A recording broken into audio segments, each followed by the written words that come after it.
Hello friends, myself Dr. Devesh Mishra, and today I am going to discuss another session of the pathology pearls from my book Concepts in Pathology. And in this session I am going to discuss a very important extra edge MCQ. So this is a kind of series where I'm going to discuss various aspects from my book called Concepts in Pathology, which is going to come in hardbound copy also in upcoming months, most probably in the May or June month. Right. So this is kind of a starting where I wanted to guide all those students who have bought this book and reading. This will be extremely helpful to all students, but those who are reading, definitely they are getting more benefit of out of it.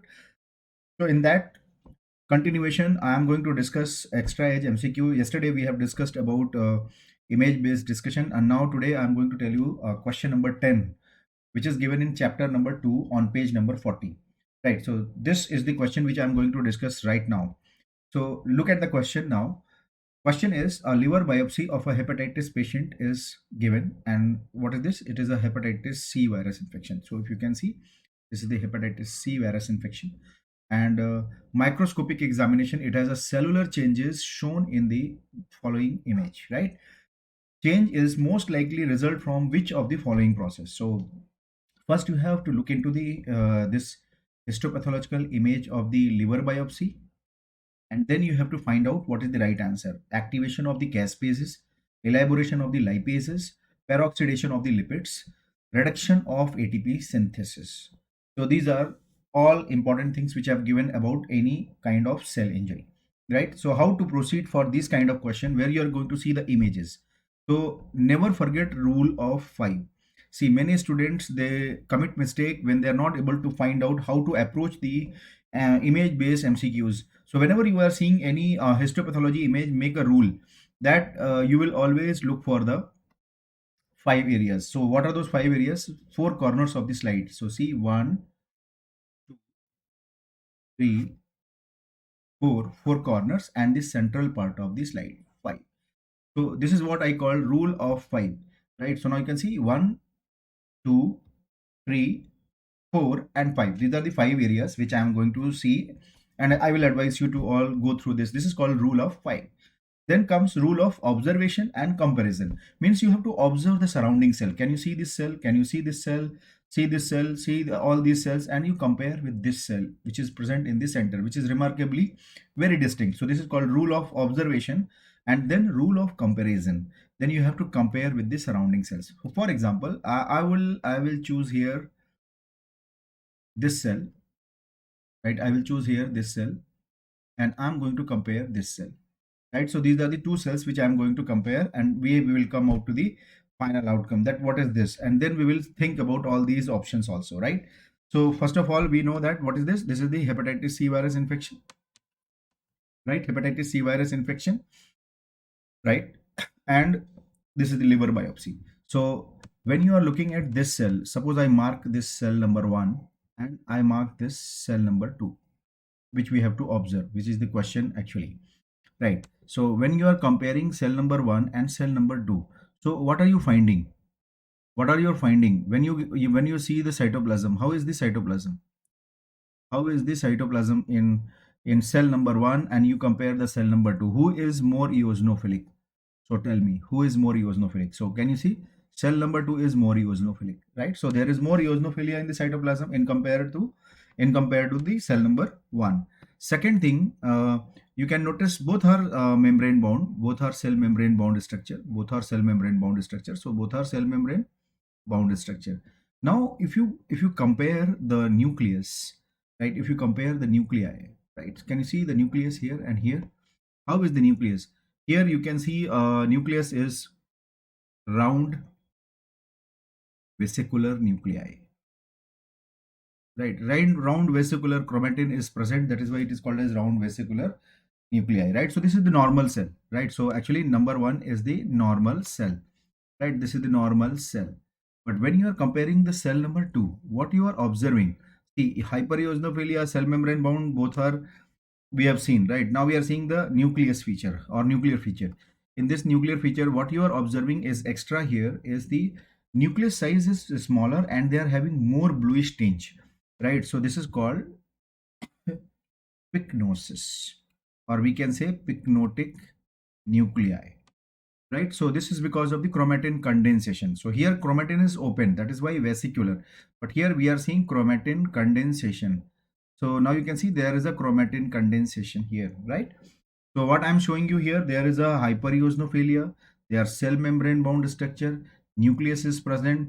So and if you look at the history is showing you a hepatitis C virus infection, right? Hepatitis C virus infection. And in this hepatitis C virus infection, what you are observing, if you see other observations which are also important to observe during exam time, can you notice all these cells are showing you vacuoles, right? And vacuoles are actually fatty changes, where we can see these are the fatty changes. So what I am showing you in this picture, this is the fatty change or steatosis, right? So here we are seeing the fatty change also. So this is the fatty liver plus what is this cell called as?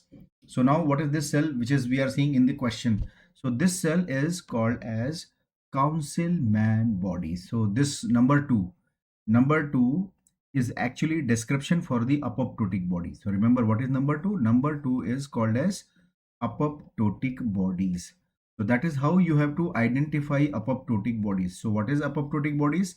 Cell membrane bound structure, hypereosinophilic cytoplasm, or they may or may not have. So nuclear fragment may or may not be present. So here it is present. Otherwise, it may not be present also. Only you can see eosinophilia and cell membrane bound structure. So these are apoptotic bodies. And apoptotic bodies in hepatitis C infection is known as Councilman bodies. So here what I want to say that Councilman bodies are associated with all hepatitis infection, right? They are associated with all hepatitis infection, but they are most commonly associated. All hepatitis means viral hepatitis. So that does not mean all hepatitis. So here what we need to understand that all does not mean all kind of hepatitis, all kind of viral hepatitis, right? So this is the point, all kind of viral hepatitis. And when examiner asks you amongst the viral hepatitis, which is most commonly associated, so remember they are most commonly associated with the hepatitis C infection. So fatty change plus Councilman bodies. Remember, now I'm writing here. If you see a Councilman bodies plus fatty liver, and you have a history of viral hepatitis, right? Even examiner is not talking about the hepatitis. Councilman bodies plus fatty liver and a known case of viral hepatitis. So what should be your most likely diagnosis? So remember, most likely diagnosis or most common diagnosis will be hepatitis C virus infection. So now you understood this is the hepatitis C virus infection where we are seeing fatty change and we are noticing apoptotic bodies, right? So now apoptotic bodies, now you understood apoptotic bodies. What are apoptotic bodies? Once again, I repeat, and I will write very clearly what you should know how to identify apoptotic bodies. So these are the cell membrane bound structure, right? They may have tightly arranged organelle also, but this will be seen only on the electron microscopy, right? This will be seen only on the electron microscopy, right? And there will be a hypereosinophilic cytoplasm, not a very specific finding. They may or may not have nuclear fragment. So nucleus or nuclear fragment may or may not be present. So cell membrane bound structure, they may have organelle, there is a hypereosinophilic cytoplasm, and nucleus may or may not be present. So these are the four things which we should know about how to diagnose apoptotic bodies, right? And in apoptotic bodies means it is apoptosis is going on. So what is the hallmark of apoptosis? So now you understood the question is indirectly asked to you, right? The question had been indirectly asked to you in this question, right? So what is the hallmark of apoptosis? So hallmark of apoptosis will be activation of the caspases. So this should be the right answer. Lipases are used in fat necrosis, right? Fat necrosis. Peroxidation of the lipid you will see in case of the free radical injuries, right? Free radical injuries where you will find the cell membrane damage will be there, right? Reduction of the ATP synthesis is a non-specific finding which can be seen in any kind of cell injury, right? So now you understood this is the hepatitis C virus infection where liver biopsy is showing two findings, right? Where liver biopsy is showing you two findings. So what are these two findings? You can appreciate these fatty change and hyper-eosinophilic body. When you compare with the surrounding cell, you came to know that this is the concealment bodies, right? So these are the concealment bodies, and concealment bodies are the apoptotic bodies seen in the viral hepatitis. They are cell membrane bound structure. They have organelle. They have hypereosinophilic cytoplasm. There is a nuclei, may or may not be present also, right? So this is the concealment bodies, and apoptotic bodies, they require activation of the caspases. So thank you so much guys for listening to this update, and keep connected, keep following my YouTube channel also. So I'm going to come up with more question and discussion from my book, many other extra edge points and images from my book. Thank you so much, and best wishes to all of you.